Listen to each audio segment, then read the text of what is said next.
Hey, what's up, everybody? This is Charles. I want to welcome you guys to another episode of the Dreamerspro Show, where we cover everything from sports, hot topics, classic debates, entertainment, and where we give you guys a fresh perspective on things and how we see them. And in today's episode, the topic is the dark side of Skip Bayless finally revealed. So that's the topic I'm going to get into in today's video.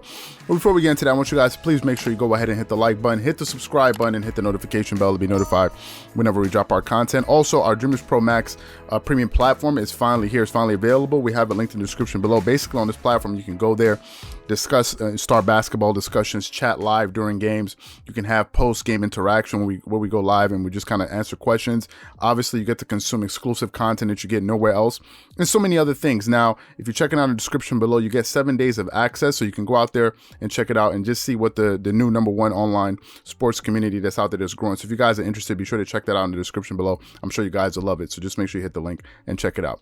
Anyway, let me get into this video here, this topic here. So first of all, we all know Skip Bayless. For a younger audience that may not know who Skip Bayless is, he's an American TV sports personality. Now, he started on ESPN first, ESPN, and the first show he started was Cold Pizza. That was the first iteration of the show that eventually turned into ESPN First Take. But it was Cold Pizza initially, and then it turned into ESPN First Take. But at that time, they had what's his name? Stephen A. Smith, right? He was on there. He would bring him in and as a guest at certain points, and then they turned into ESPN First Take. And when the show was first started, he was much more raw. Same thing with Stephen A. Smith. He was very raw. He was very in your face, very brazen. If you go back and look at some of his older segments, if you saw him when he was talking about LeBron, this was when LeBron had dropped. I think when he lost his second finals with the Miami Heat, he just completely just disappeared in that playoff. We all remember it. And then after that, LeBron came out, and it was during the summer, and he had a shirt that said, "Check my stats," right? And LeBron was out there saying like, "Oh, can I play football?" And Stephen A. Smith just completely just leaned into LeBron, man. He just let him have it. So then that show was much more raw. Then Stephen A. Smith ended up leaving ESPN. At a certain point, I saw him working at Fox. I saw him on Fox News. And then he brought him back. Skip Bayless brought him back, and then they did ESPN First Take.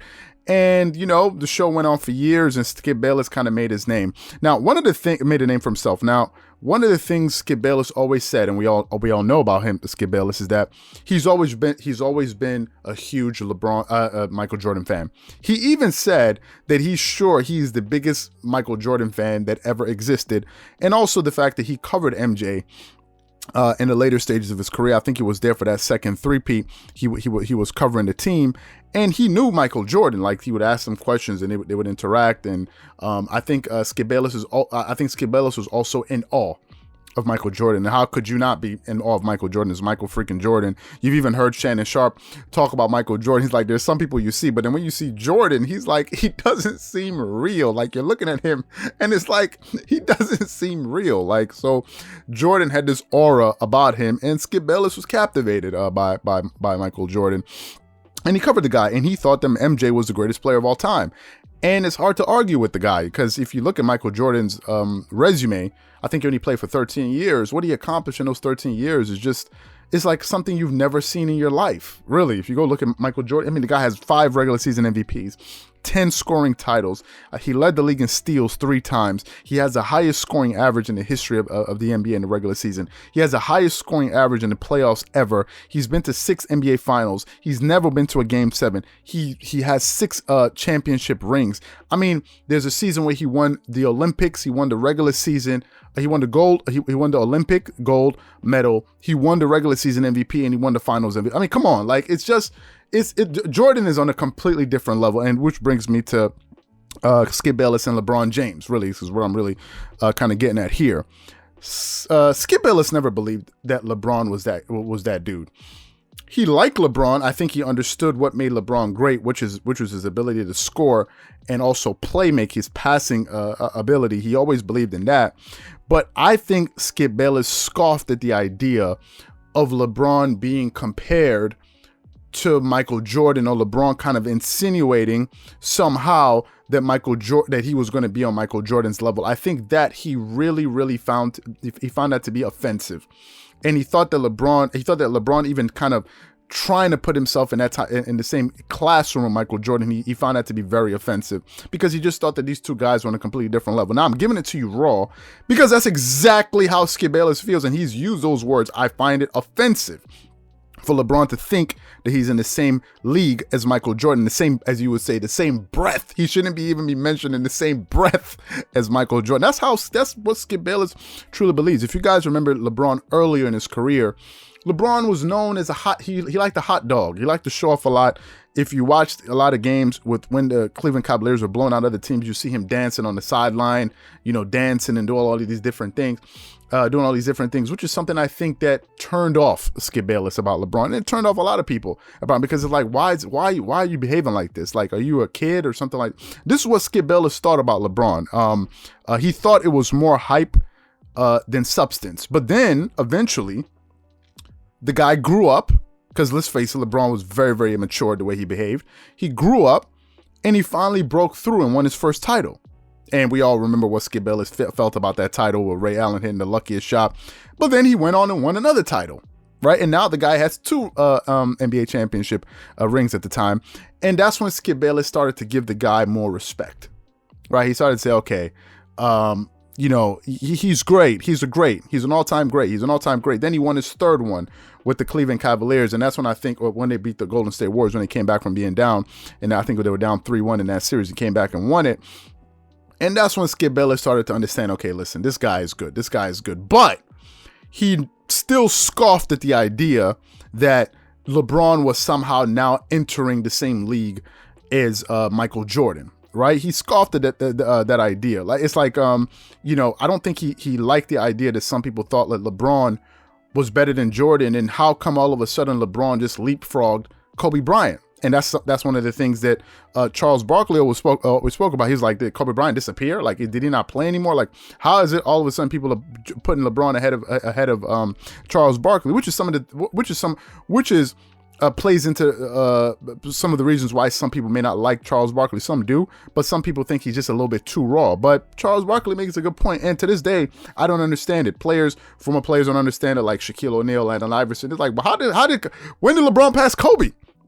But LeBron only passed Kobe in the eyes of LeBron fans and the media. But in basketball fans, I mean, in like real basketball players, he never passed Kobe. In my opinion, he never did. But I think the media tried to convince some people of doing it, and they did a good job. But I saw Kobe and I saw LeBron, and Kobe was better than LeBron. In my opinion, he was better.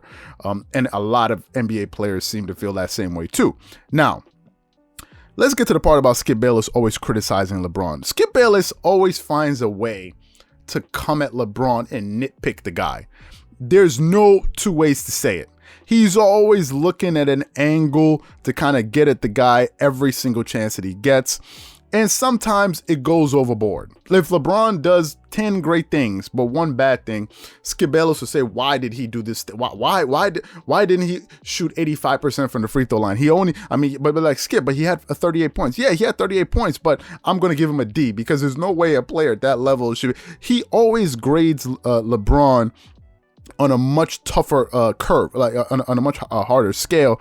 And that's something that kind of annoys Shannon Sharpe. Now, to be fair to Skip Bayless, if Shannon Sharpe is saying that this is the greatest player of all time, and some people are saying this is the greatest player of all time, then he has a point. You can't say that this guy's the greatest player of all time and then expect me to grade him the same way I would grade, I don't know, a Stephen Curry or a Kevin Durant. You're saying that he's the greatest player of all time. And to that point, I understand, because guys, if you think about Jordan, you can say whatever you want. And this is a thing that maybe Skip Bayless gets annoyed with LeBron fans and maybe people like Shannon Sharpe.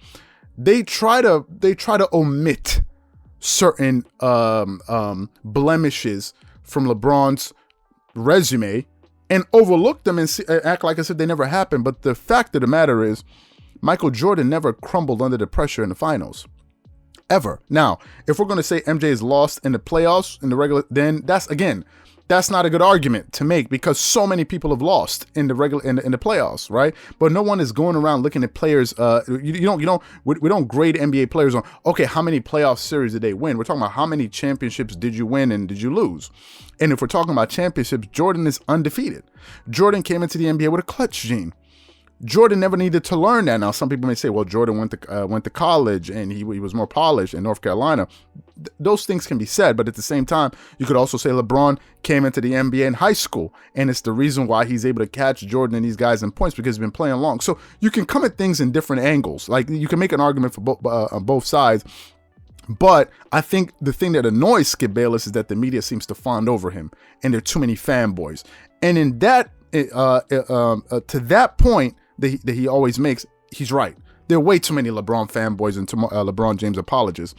Same thing with the Lakers apologists. Like, we cover we do Clippers videos, we do some Laker videos, and the Lakers, some Laker fans are, I don't know what's wrong with these people. I don't know how they process information, to be quite honest with you. They're very strange human beings, to be quite honest with you. You do a video on the Lakers, you do 10 straight videos compliment the Lakers.